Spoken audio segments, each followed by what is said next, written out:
नाम शुभा रत्नेश जैन, रायपुर छत्तीसगढ़ से बिलोंग करती हूँ। मैं रत्नेश जैन जी की वाइफ हूँ, जो हमारे नए साथी हैं। या मैं उन्हें ये बताना चाहूँगी, रत्नेश जी एक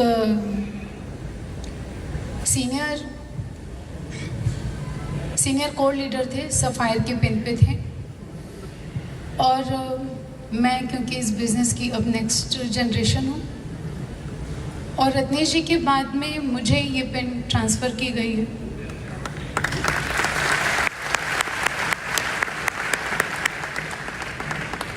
जब ये बिज़नेस रत्नेश जी के जीवन में आया तो उनकी उम्र मात्र 21 साल थी।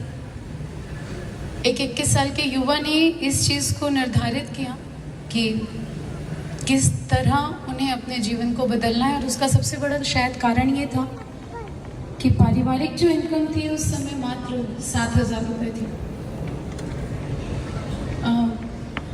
7,000 रुपये एक पारिवारिक इनकम बड़ी कम हुआ करती है, जहाँ पे 2 बड़ी बहनें, माता पिता, खुद रहना, संघर्षों से भरा जीवन जीना आसान नहीं होता। तभी शायद इतना मुश्किल काम रत्नेश जी कर पाए थे कि मात्र 21 साल की उम्र में वो ये निर्धारित कर चुके थे कि उन्हें ये बिज़नेस करना। और इतनी शिद्दत से उन्होंने किया था कि मात्र 3 महीने में रॉयल्टी थे, 10 महीने में टेक्निकल थे और 5 साल में स्टार रूबी पर थे। जितना प्राउड आप सबको ये सुनकर होता है, उससे कहीं ज़्यादा प्राउड मुझे बोलने में होता है कि उन्होंने ये सब अचीव किया इतनी कम उम्र में। कितने सिंसियर और कितनी डेडिकेशन के साथ उन्होंने काम किया होगा। कभी मैं सोचती हूँ तो लगता है इससे ज़्यादा मुश्किल और कोई काम नहीं था कि एक युवा जो इस चीज़ में अपना जीवन बिता सकते थे कि मेरी खेलने खाने की उम्र है, मैं भी बाकी युवाओं की तरह मौज मस्ती में अपना जीवन निकाल सकता हूँ।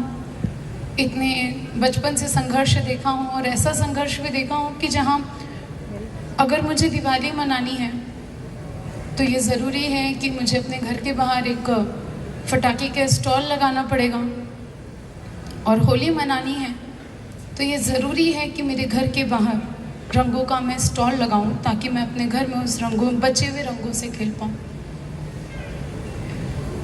ये परिवार की सच्चाई को एक्सेप्ट करते हुए उन्होंने ये इस तरह से काम किया।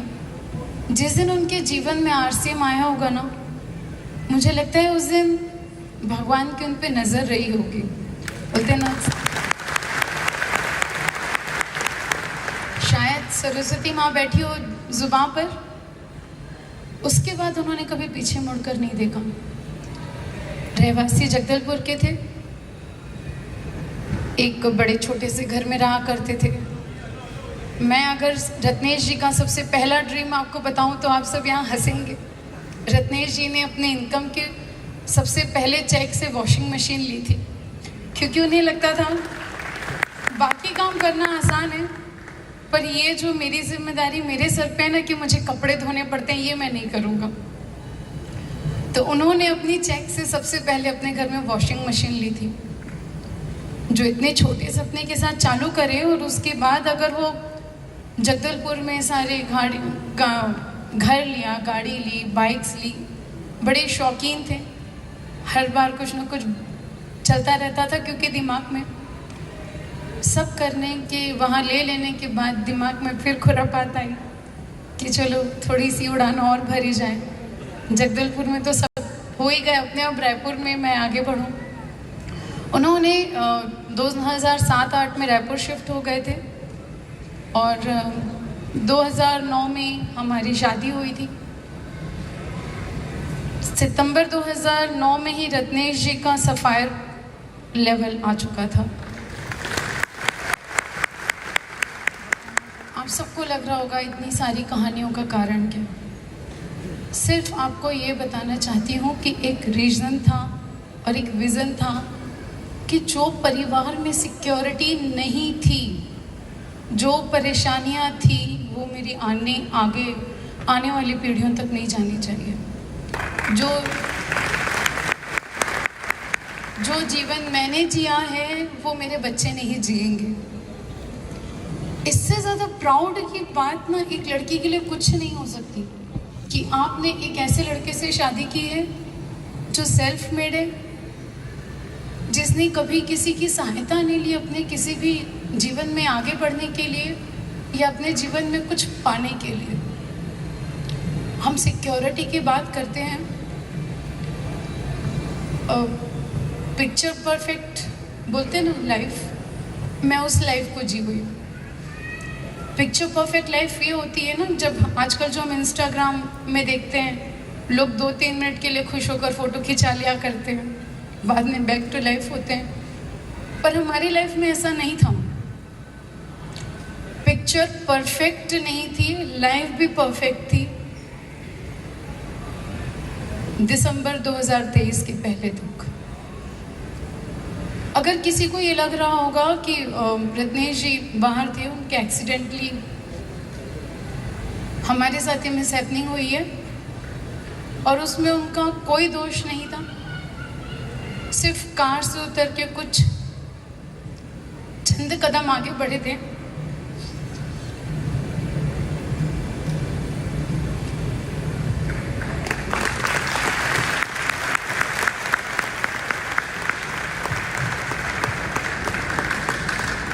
और पीछे से किसी बाइक वाले ने हिट किया था।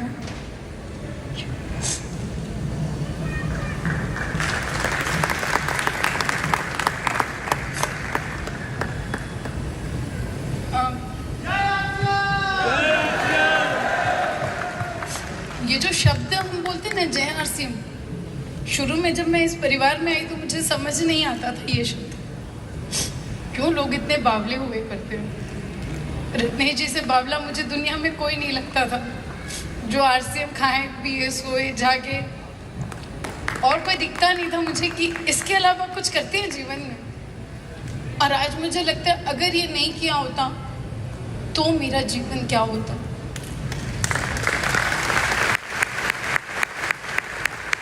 सब बोलते हैं फाइनेंशियल सिक्योरिटी, लेकिन अगर मैं बात करूं फाइनेंशियल सिक्योरिटी, उन जैसा इंसान जो इतना मेहनती था शायद कहीं से ला सकते थे, बिल्कुल ला सकते थे। उसके बाद ये मेंटल सिक्योरिटी मुझे मिलती, ये इमोशनल सिक्योरिटी मिलती जो आज मुझे मेरे पूरे आरसीएम परिवार ने दी। आप में से जो भी साथी, मैं सिर्फ यही कहना चाहती हूँ, जो भी साथी ये सोचते हैं ना क्यों करूँ, एक बार ये ज़रूर सोचिएगा आप जो भी काम कर रहे हैं क्या उसके बाद आपके परिवार के लिए, आपके बिजनेस के जो भी सपोर्टर्स हैं वो खड़े रहेंगे? क्या उनमें से कोई भी ऐसा रहेगा जो उनके बिजनेस को देखने के लिए, उनके उस काम को देखने के लिए वहाँ खड़ा रहेगा?